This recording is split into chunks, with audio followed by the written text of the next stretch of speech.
cheesy, you say melt. Cheesy, melt. Cheesy, melt. When I say cheesy, you say melt. Cheesy, melt. Cheesy, Melt. Oh, we la la la la la la. Cheesy melt. Cheesy melt. Like us on Facebook.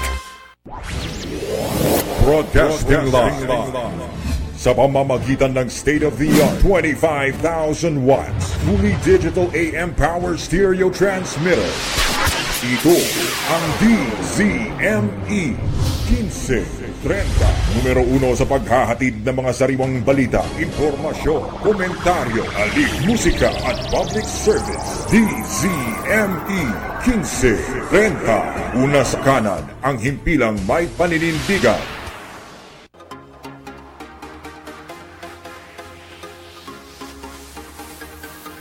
Ito po si Rose Magsaysay ng Buhos at Agos. Bubuhos ng solusyon upang umagos ang biyaya sa inyong buhay.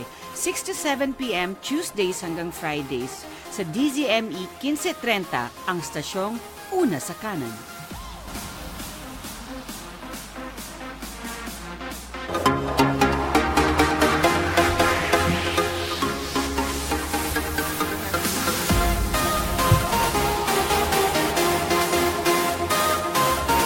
Magandang gabi ho sa inyong lahat at andito na naman po tayo and it is the last day of the week. It's a Friday. Thank God it's Friday and it's supposed to be the This is the Buhay portion.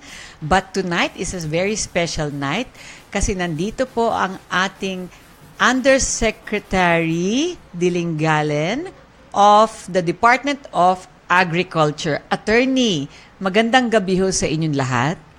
Magandang gabi sa mga nakikinig at nanonood. Ako po ay Undersecretary for Special Concerns ng Department of Agriculture. So marami po tayong mga programa, projects under our office. Okay. When you say special concerns, ayan. So, before I go into the special concerns, Usec, how many Usecs do you have now in the Department of Agriculture? Parang madami yata this time? We have, I think, 5 and 1 designate. Okay. We have 1 for operations and then agribusiness. Yes. And for high-value crops. Yes. And rural credit, and also Usec for admin and finance and this representation. So we have 5 and then we have 1 designate. So all in all, we have 6. Okay, just 6 actually. Yeah, 6. Because in our time before, there's only 3 in the Department of Energy. Oh. Only 3, and then sometimes, as elected by the secretary, then he can have more, but will be it's not Pantilla, right? So the Department of Agriculture is a very, very big department. Lalo na sa atin na we have to produce our own food, right? Self-sustaining ba dapat yun? No. The paramount purpose now of the third administration really is to have this food security. Okay. And in line with that, upon our assumption, our good and so industrious secretary crafted his 10-point agenda. So, unti-unti, we are already implementing and executing those 10-point agenda. We have launched, like for instance, just last March, I think, the National Color-Coded Agri and Fishery Map. Yes, I saw that. That was in Malacanang. Yes. And we also have modernization, mechanization. Okay. Of course, the purportedly to increase the production of our farmers. And we are also have this intensive campaign against illegal fishing. Okay. And enforcement, of course, of our laws in Department of Agriculture. Okay. We have also this shift of paradigm. We have to think out of the box.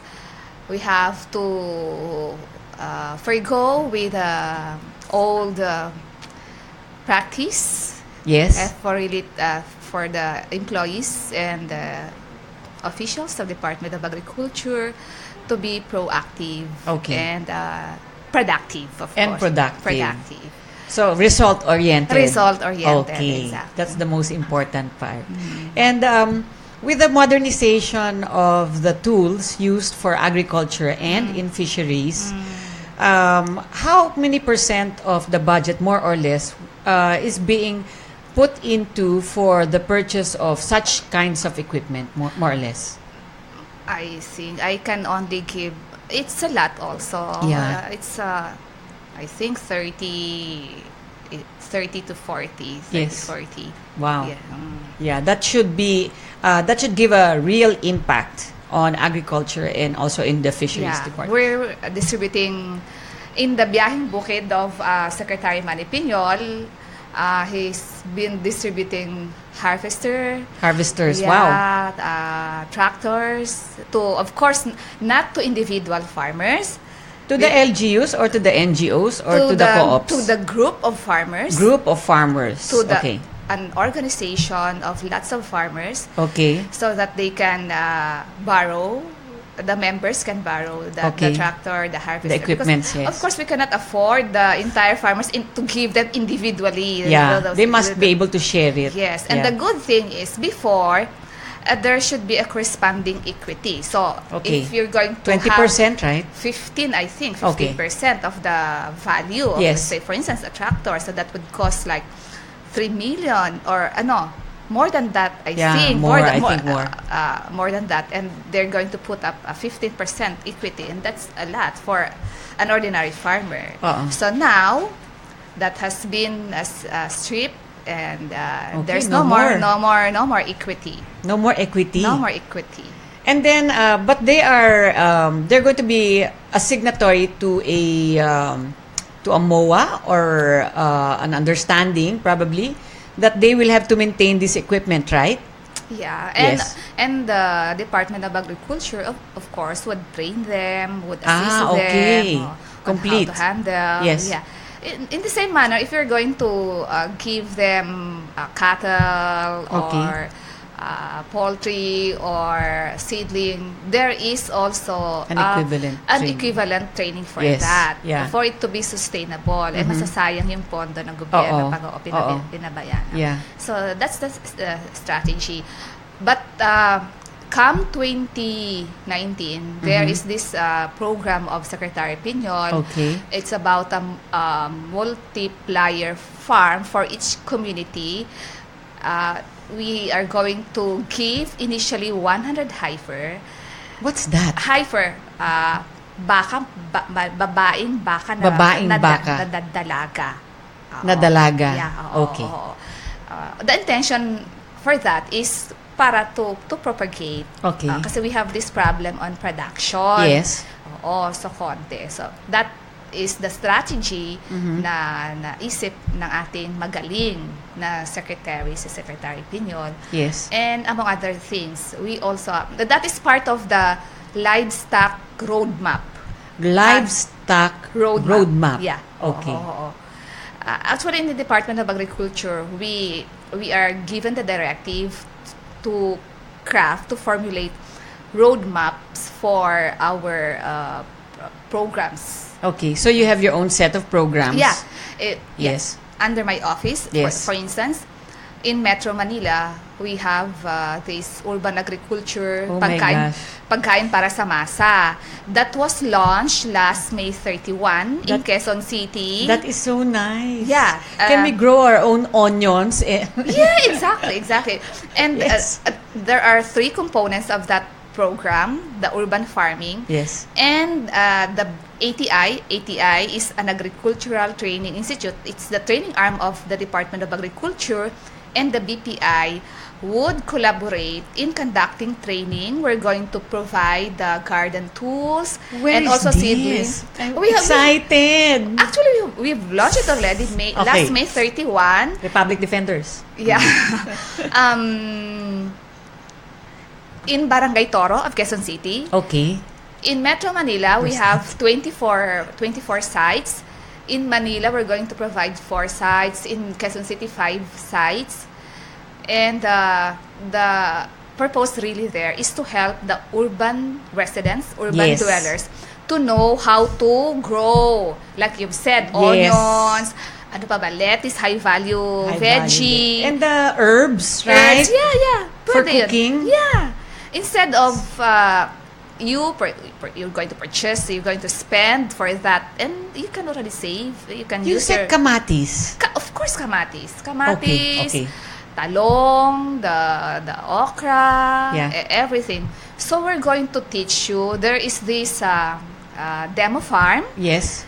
There's a demo farm. Yeah, demo farm. We're going to provide a Is demo this farm. yours? Yeah, under Oh my gosh, I love under, this. under my office.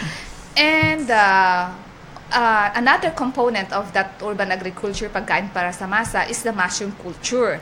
Okay, but the mushroom culture, the newspaper thing? No. What do they use to plant it to? I think it's not a newspaper thing. Yeah. I've seen it.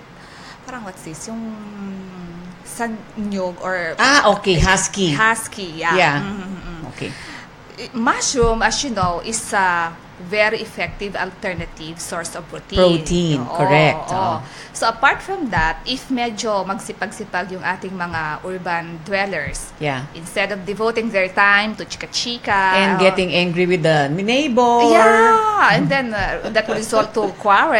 Quarrel. Oo. So why not try urban gardening, mushroom culture? Apart from they would have this fresh, safe Yes. veggie, Yes. they would have an extra income. Yes. And they won't have, what they call it, fertilizers? Yeah, it's an organic. Yes, yeah, organic. Organic You have your fertilizer. own organic farm in your own home. Yeah. Can the wall act as a farm? Pwede. oo. Yes, I know in, that. In the fourth component that I'm going to mention, but Okay. this is only limited to 4 sites because that has just been provided by our partner Aboitiz. Okay. It is called hydroponics, aquaponics. Wow, I like that, yeah. Pwedeng sa vertical, the Yes. lettuce and all. The fertilizer there is just the solution from hydroponics water. Okay. And also aquaponics, the fertilizer that would come from the waste of the fish. Yes. So that's why it is called aquaponics, because the fertilizer It's liquid, right? liquid, of course. No, Yes. yes, it's from the waste of the fish. From the fish who Oo. comes from the water. Yeah. So there's this artificial fish pan. Ah. So that's part of the package. That's part of the package that has been provided by the. So there's fish and there's plants. Yeah. Nice. So pwede kang what's this, tilapia, goldfish, and then you Carps, can etc. Yeah, carps, and you can sell it. Oh, yes. So it's really, if you're industrious, yung ating Yes. mga kababayan, Yes. oo. So they can augment their income. Yes. Apart from having fresh, yun na nga yung organic, Yes. safe, healthy. Yes. So they can have still augment their income. Undersecretary Dilangalen, I want to understand if there are plots of land available. Sometimes your neighbor is not yet building a house there. Yeah. You can actually, yeah. yes, unused, right? Yeah. We have this strategy or motivation wherein, I don't know if this is also true to other LGU. But Yes. in Quezon City, they have this policy that if you are going to allow your vacant land to be used as a garden, urban garden, Yes. and they're going to forego your Taxes? idle tax, because Oh my there is a gosh. corresponding idle tax if you're not Yes, using correct. it. Yeah. So they're going to forego that. That is one motivation. But Quezon City only. yeah, I don't know with regard to other The others. It LGUs. depends on Yeah, the so that's why we are LGUs, right? urging also other LGUs to do the same. Wow. So that owners of those idle or vacant lots, they can allow the community, adjacent community, to use the same, and perhaps they can still another arrangement. Yeah. If say the community would harvest this, and portion of that would be given to the owner. So Portion they of that. Yeah, they can Yeah, have different the structures of harvest. exchange Yeah. of to compensate for the use of the land, Yeah, right? yeah. Because in our subdivision, I used to pass by certain lots that were empty, and I see sayang, di ba? the guards. Yeah. It was the guards who were planting kamote tops. Kamote tops. And I would exchange adobo. I would give them adobo just to get the kamote tops because I like kamote tops. I boil it for iron. And then I get the juice. Salad. Yeah. No, yes, and salad you can use it, right? And then the water, I drink it. And then it's very good for the skin because it has a high. That's why you have a beautiful skin. Wow, thank you. Because you're far. Don't go too near. You might see. But wow, the funny thing is we have an organization, JJ, the lady you just met a while ago. Yes. And our president, Attorney Ed Batacan of NDRC, NRDC, we were like talking to each other, and we were talking about making use of dead time by planting. Exactly. So if you need training And greening. just inform us. Yes. We're going to provide you seedlings. Yes. Okay. By the way, the project would last for 3 months, but notwithstanding the 3-month period of time, Okay. we can still support Yes. the interested urban residents. Yes. As long as they're a whole group, right? Yeah. They can still request for additional seedling and Yes. soil media if they think their soil is not that Not- fertile. okay. We can still also provide soil media. Okay. Oh, as long as they schedule. So, those organizations, so kayong mga, kumbaga buo kayo as a community. Like, for example, yung subdivision nyo, you have already incorporated it. And then, you can contact our dear Undersecretary. Yes. And then, you can present kung ano yung meron yung pwedeng pagpaplantan. And then, you can present your group kung sino yung mga members nyo. If there's enough people who will take care. And para matrain nila Usec, and also para mabigyan din ng mga farm seedlings. And do you call that implements? No. What is the implement ba? Garden tools. Garden tools, right. Implements that You name contemplates, tools. it contemplates also of tools, Yes. farm implements, tractors, machineries. Oh, the big ones. That's the big ones. Okay. If I also Yes, may mention, please. because there are 3 components, I forgot to The mention that one more, yeah. It's the feeding program. Feeding Yeah, program. feeding program. But it would just complement the feeding program of LGUs. Okay. So what we are just going to provide is a gourmix. Gourmix is parang what's this, lugaw, and very nutritious, made of adlay, Okay. malunggay, and other very nutritious veggie. Can I join your feeding program? Sure. I will eat the ano. It sounds good because it's adlay, and then it's these are high value crops, right? Of course. Wow. And this is in coordination with the LGU and the DSWD. DSWD is the one who's going to identify the beneficiaries. Yes. Usually children. Yeah, the children, the growing children. So, this feeding program, because I've seen so many feeding programs, and apparently the Department of Health will only manage up to 12 months.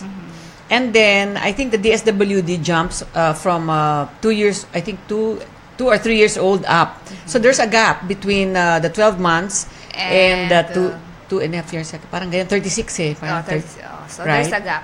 There's a gap. Will this particular feeding program address this gap? Can it address the gap? What do you mean, our feeding program? Yeah. Not exactly, Yeah. unfortunately, Oh, because okay. our feeding program is really limited. Okay. And the intention is to teach Yes. the urban dwellers Okay. to grow their own veggie for them to feed.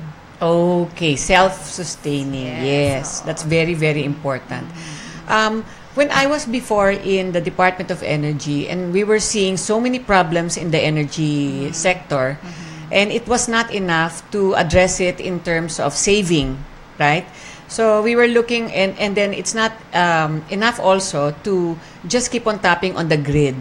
So I was trying to tell them that we need to have small energy networks where you assess what are the sources of energy within your Community or within a certain distance. I think it's more of land because we're actually archipelagic, right? So Yeah. within the landlocked areas, what are the available energy sources? And then from there, they can make a structure on how much should they save, and really plot and make an effort to be able to just get not that much from the grid, especially if it's missionary. If they put energy projects which are missionary, because sometimes it's islands, right?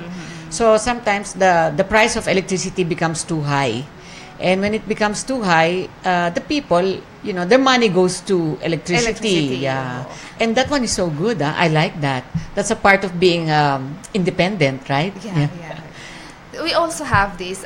It was launched in Lang, North Cotabato. Okay. The solar farming. Yes. That is in lieu of big type of irrigation. Okay. So, Okay.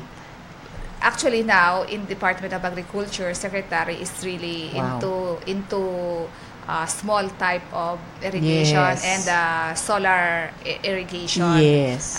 system. So apart from you're going to have this free from usage of water, Okay. you can still use your solar as your source of energy. Electrification. Because apparently, I believe that the mandate of the usage of water has to give way first to agriculture before it becomes available for use in energy, right? Yeah. So it becomes energy becomes secondary, even if we know we need it. It has to address first the more important one, which is food. Food.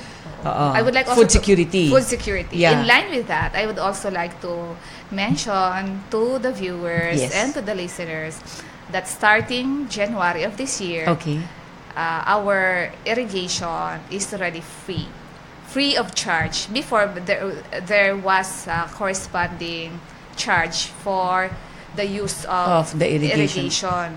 This is Uh, by the national government effort with the coordination with the NIA, of course, NIA. of course. NIA.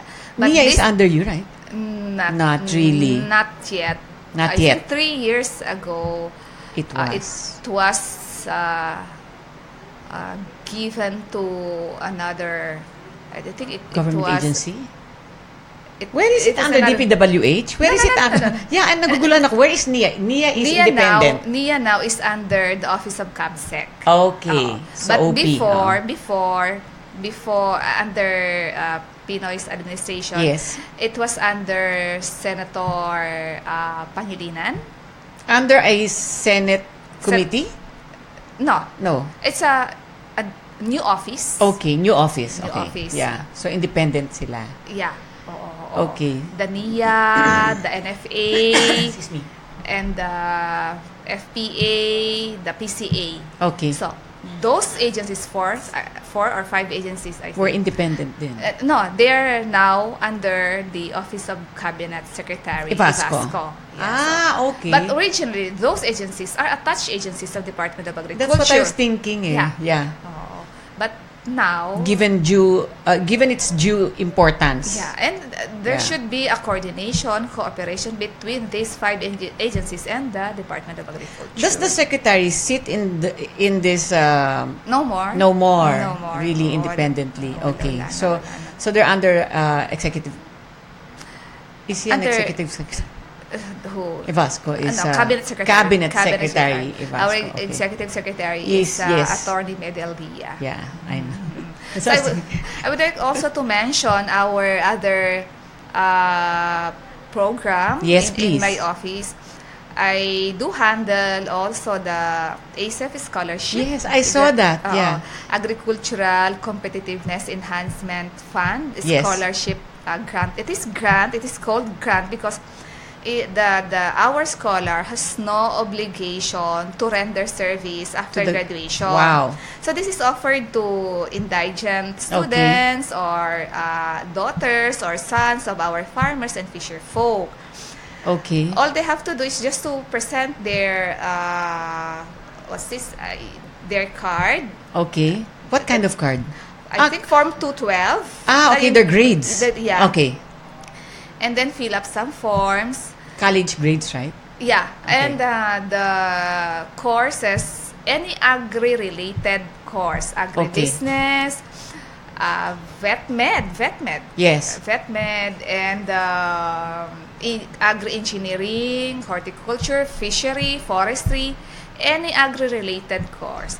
And our present guideline, their allowance is 1,000 pesos.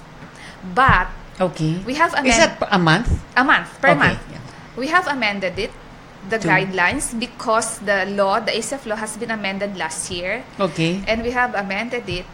We still have to implement the same because we still have to approve the corresponding IRR. We still have to approve the IRR before we can really implement.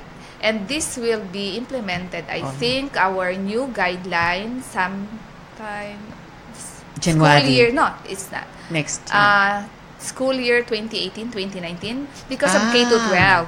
Okay. Because of K-12, we haven't accepted a scholar of this school here because of K-12. But next year, we're going to accept with hopefully with the new guideline, increasing the allowance to 2,500 per month. Okay. At And- least that's better. Yeah, and then with book allowance. Okay. And if they have these summer classes, we're going to still provide Compensate for also the summer and classes. there is an As long as allowance. it's advancement. Advancement. Advancement. And we also would give for summa cum laude, Okay. monetary The reward, extra. 15,000, magna cum laude, Yes. And then for thesis, we're going to give also allowance. And if Additional they do have allowance. additional, I think 10,000. So besides the tuition fee, so is the ISA fund tuition fee plus allowance plus rewards for good grades and Plus, attaining the highest honors? Yeah, thesis. And we Wow. don't have any maintaining grades so long as they pass the subject. Okay, as long as wow.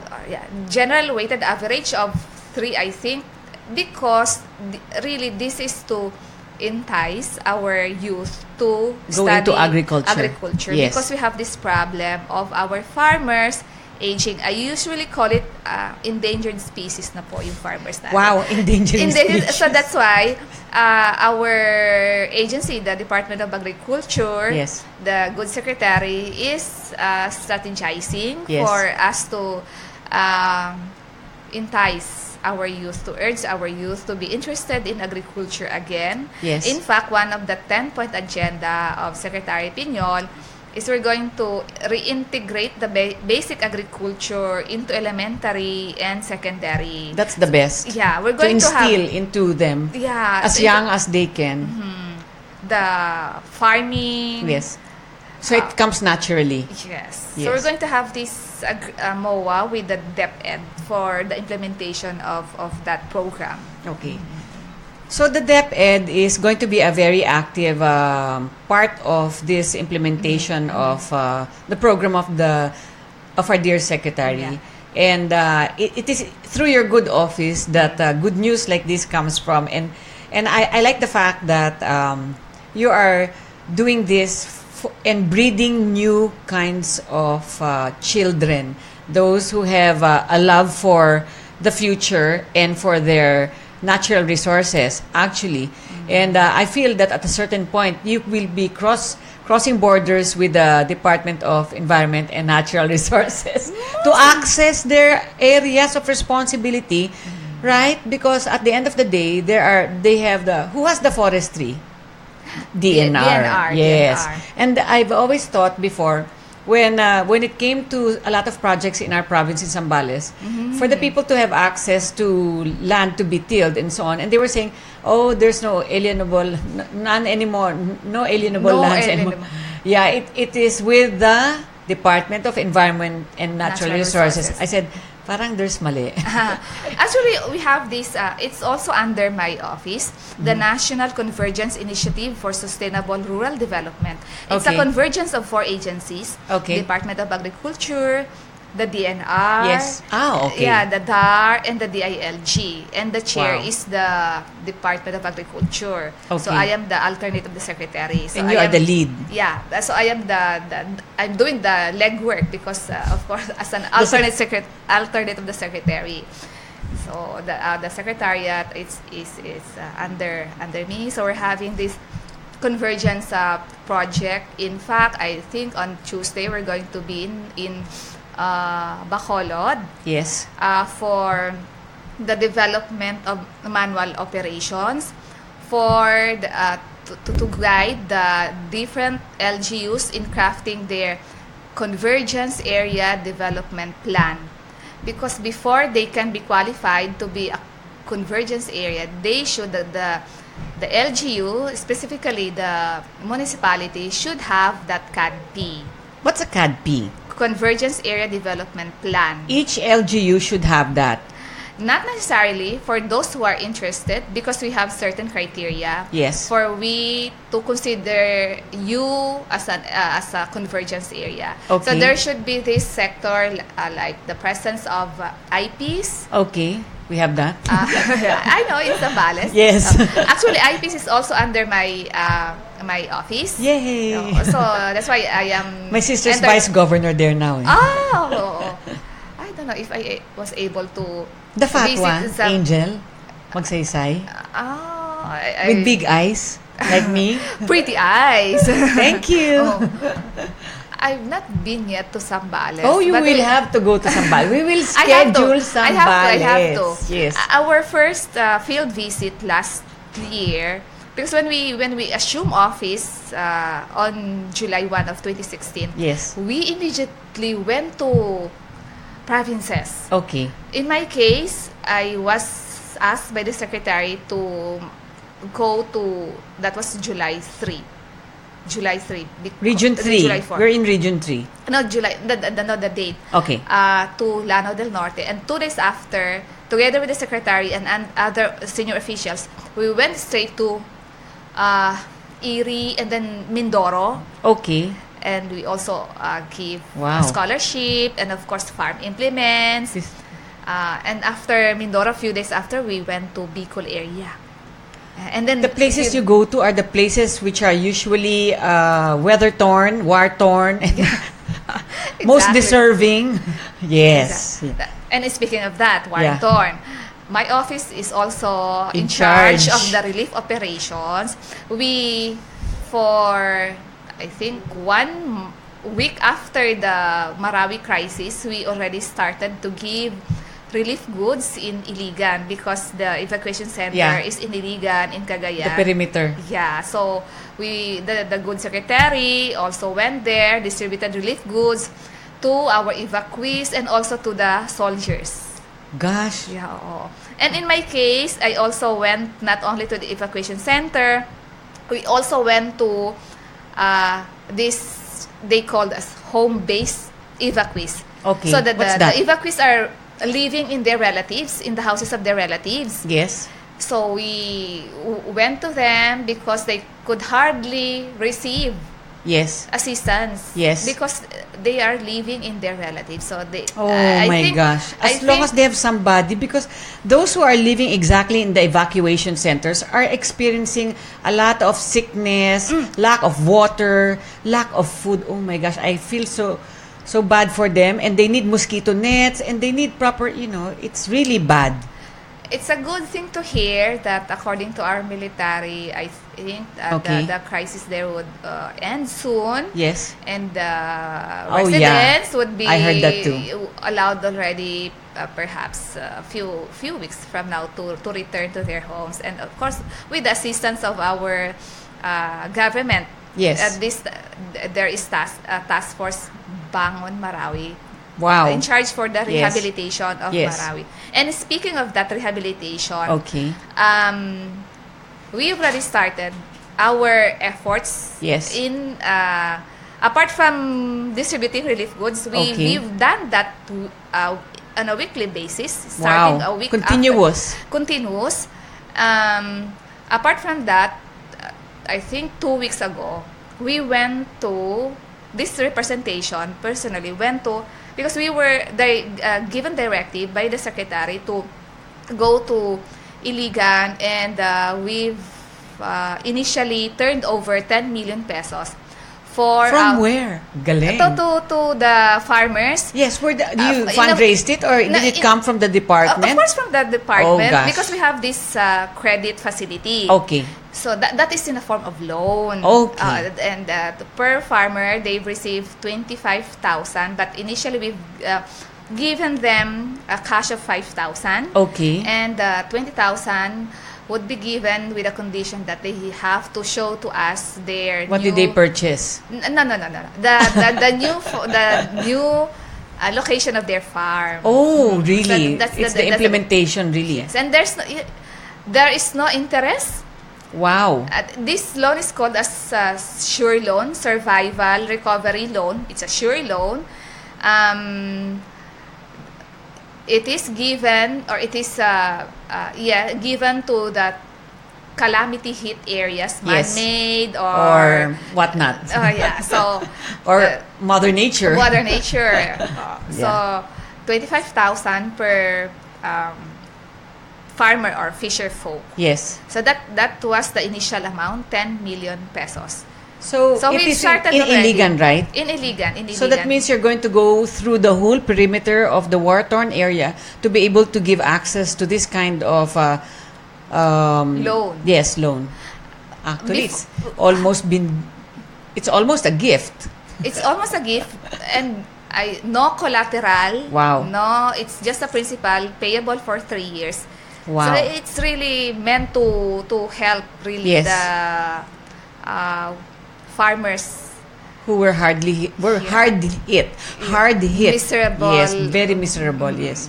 So So I can just imagine how they were so happy and probably crying and, oh my God. you've guessed it. Yes, You're crying. so right. They were Yes, crying. they were crying. They were in tears. Yes, They I'm were so sure. thankful to the president Yes. because we've really intimated to them that this is from the president and from the Secretary Peñol. Oh my gosh. So they were crying. Yes. And They because couldn't believe it, right? Yes. I think it was the first agency that went there for the rehabilitation purposes. So Usec, you give me the video. I will post that because that is something else that people will see that this particular government of our dear president really reaches out and right away, instantly, as Instant. fast as he can. very swift Yes. response. Reactive, Oh, yeah. So I will provide you some Yes. photo. Don't worry. photo. We're neighbors. I live in West Triangle, so I'll just cross over there. Bring, I don't know what. And then I just provide Yes. FB friends. So we're Yes, we are. So we will provide. Yes. Apart from sure loan, as I have mentioned, Yes. we provide for credit facilities. We have lots.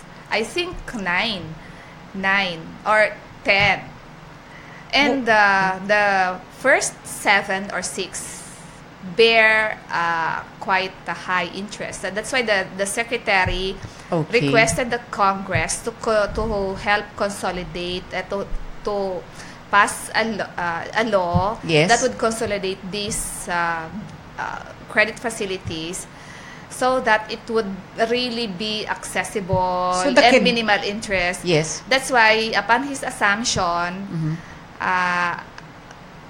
apart from sure loan, we also have this punla. Punla. Punla. Yes, I know what punla is.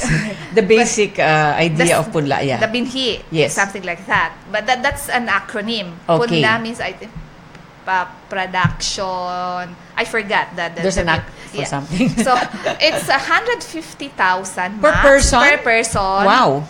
And no collateral again. Okay. And there's a minimal interest. Yes. 6% per annum. Where does it pass through the LGU, Kedan, the banks? Where does it directly to the DA? We have this. We have utilized conduits. Okay. Co-op banks. Co-op banks. Okay. Cooperatives. Yes. So there should be a credible co-op. Okay. There should be a credible cooperative. Okay. They should have a sure program to where these monies will be spent on. It will be approved and assessed by the Department of Agriculture under your office. It's not under my office. Okay. It's under the office of Usec Lavinia. Ah, yes. You know her. Yes. She's in charge of the rural credit Yes. of the Department of Agriculture. She's very active also. Yeah. Very active. I see her. She's roaming around Yes, also. that's I right. think she's in Pangasinan right now. Okay. I'm very lucky to have you here. That's why when I sat beside you in the ASEAN, and then you told me that you were the Undersecretary of Department of Agriculture, I didn't want to let go. I just wanted you tomorrow, Wednesday, Thursday, Friday. I wanted you right away in this desk because I know there will be We a are lot so of good mobile. news. Yeah, good And news. you are always out. Exactly. Yes. On Monday afternoon, I will be flying to Bacolod for NCI program. What is the NCI program? National Convergence Initiative. Ah, okay. For sustainable rural development. So the paramount purpose really is Yes. to poverty is prevalent Yes. in rural areas. Yeah. So we In the have to nooks. address that. And the nice thing is that you are going out of your way to really reach out to the corners of our country just to find and give it to them. You know, you don't wait for them because I have experience in the past that coming from the national government myself, that we are always waiting for the local government units to give to us, to ask from us, and to seek us in here in Manila, which is very far away from where they are. They have to spend a lot of money. They don't know where they're going to stay, and they're not even sure that when they reach here before, that the programs are available for them. So the FOI and your programs and your ways of reaching out to them really sums up to the idea that, people should be very thankful nowadays that our president, even if he is besieged by so many unnecessary things, that he is still pursuing, trying to reach out to all of this. You're correct. That is the essence of the Biyaheng Bukid project of Secretary. We are going to provinces, far-flung barangays, asking the farmers themselves what are their problems, their needs, and how they intend to solve, and we're going to help them. So right then and there, if they need, say, tractor, the secretary would say, okay, I will give you tractor. If you need, small type irrigation, because we have also that. We have this agency, the BSWM, the Bureau of Soil and Water Management. Yes. And we do provide the small type of irrigation, the SWIP, the Small Water Impounding Project. So we can provide right then. And that's what I was going to ask if it was impounding, because we did that before in Zambales with my father. So right then and there, we can the secretary would address their concerns. Yes. You're correct. Not anymore. We are really going to the field. Even the LGUs, the officials in the local government, they're shocked. When I went to, I'm sure.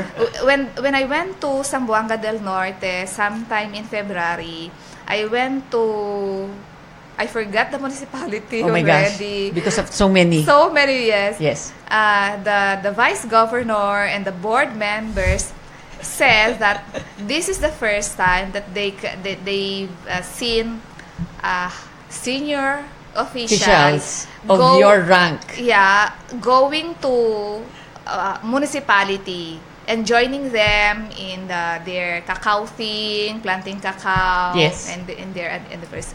So that's I've said earlier, that's the part of our paradigm shift.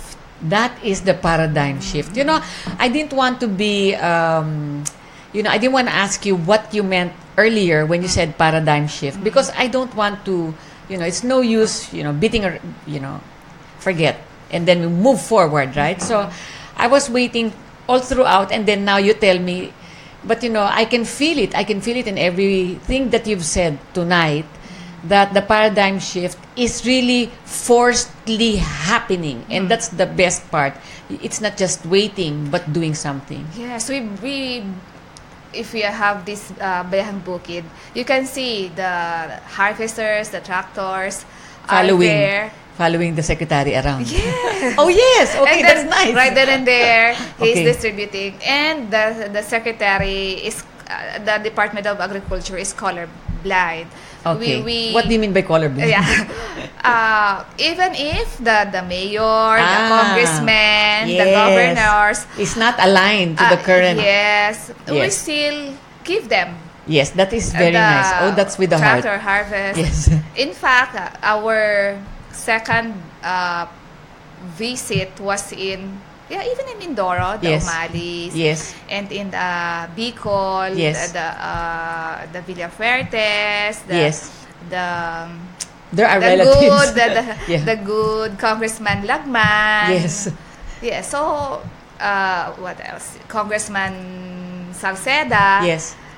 And others. So we've distributed farm implements to them, and FMR. FMR also we have Farm to market farm roads. to market roads. Okay. So we have apart from our regular FMR, we also have this PRDP. But if it is with PRDP, there is a corresponding equity for Okay. FMR. I think How big is it? 10%. 10%. 10%. Yeah. So if you Does that per hurt? kilometer is a 10 million Subsidy. Amount, no, 10 million Fund. fund for every kilometer. So if we have a request for 1 kilometer under PRDP, so you're going to provide for 10% of that. I think how much? That's $1 million for 10. A million of that. So Yes. That's it. So, okay. So if they Given to LGU Yes. or to as small as a congressman. town.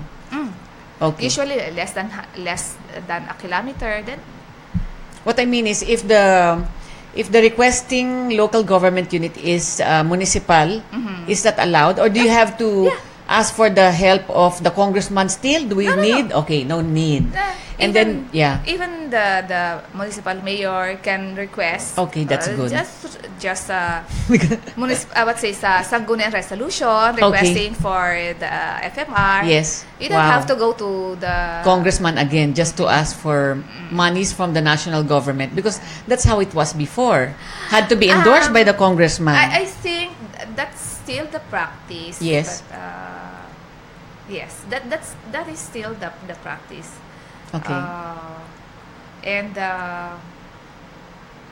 But there is this arrangement, I think, with the DPWH. Okay, And so that's the implementing DPWH, really. Yeah, the DPWH will be the ones going to implement. Okay.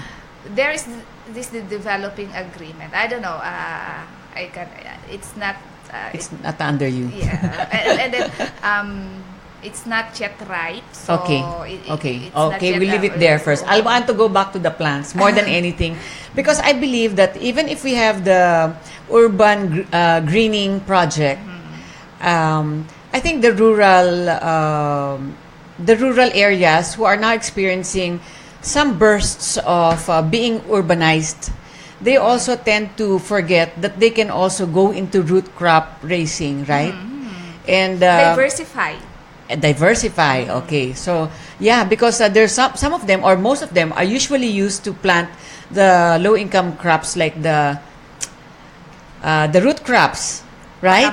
The kamotes and corn and the rice. Those the three things that are very important, which is usually the staple in the provinces, right? Cassava. Yeah, cassava. You're right. That's my mom's favorite. Cassava. We used to cook cassava cake. Okay. Anyways, some replace it as their staple food. In I think in island provinces in Mindanao. But the adlay is, for me, I've tasted, the first time I've tasted adlay is my chef brother, the youngest one, Victor. He brought home adlay, and then he cooked it, and then it's seeds, right? Yeah. That's really funny. But it's really nutritious. What does it, is it protein? I mean, what is it really? It's not, what is it not? The rice is carbo, right? Carb. But you know what? If the rice per se, if you're just going to use the brown rice, it's good enough. Good enough. Yes. Because it retains the minerals, vitamins. Okay. Because they didn't shave off a lot of the husk. The It nutritious undergoes parts. only 1 milling process. Okay. So that the vitamins, the minerals are still retained in the rice. Okay. So you're going to develop less diabetes and then the cholesterol. And easier to, that's what they say, because Yes. it has more husk in it. And you're going to feel full immediately. Immediately, because it's so tough. I think we've been trying to cook it for the longest time.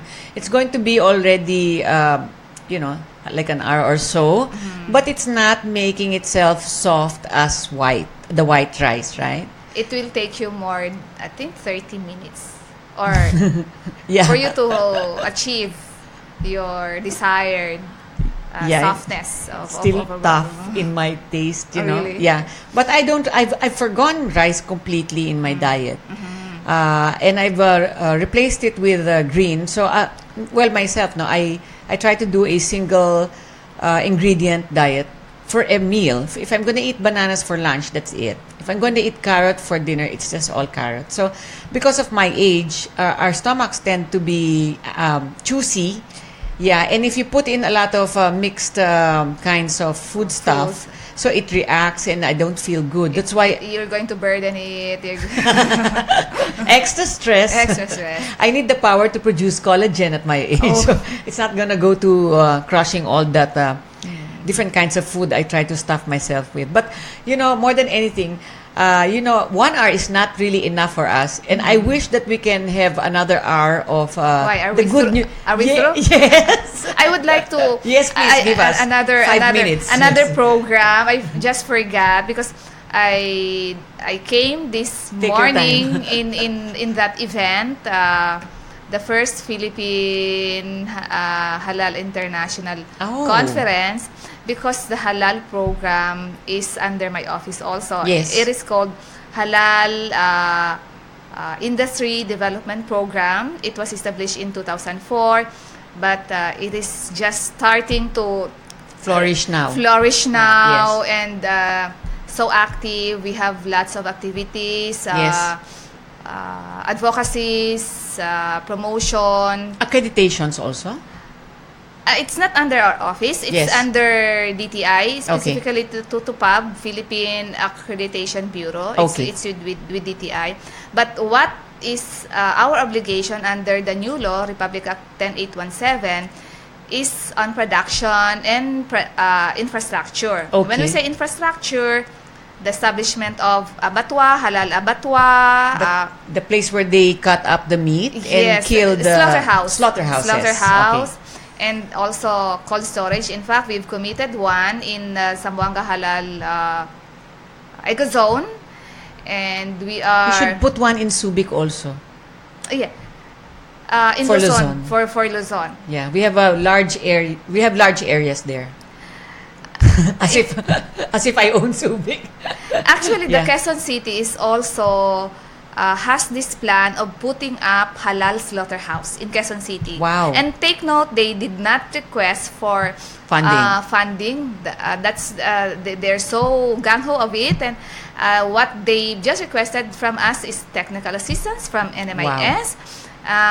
Because of the growth of halal industry. Yes. If I may mention, as of this date, our global market is $2.3 trillion For halal. for Foods. halal, including non-food, because halal, even the lipstick, Yes, everything you put yes, the touches you. toothpaste, Yes, yeah. perfume, Yeah. toothpaste. Yes. So it contemplates also of non-food. Yes. So it's called non-food food Items, and yeah. non-food. And we are hoping and we are targeting that the Philippines would at least could share a little of that pie. Okay. Kasi the We will be exporting from Subic.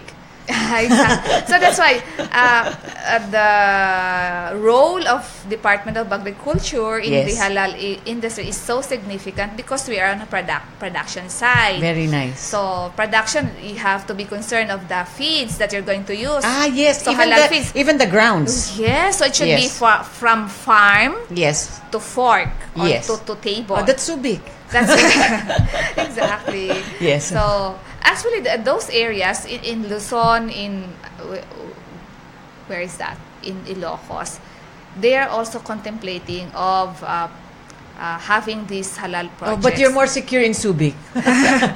Okay, we will. I'm just teasing you. No. But it's true. Yeah. I would suggest that the local government of Subic Yes. could could request Yes. some assistance from us. Yes. If they're interested. Yes.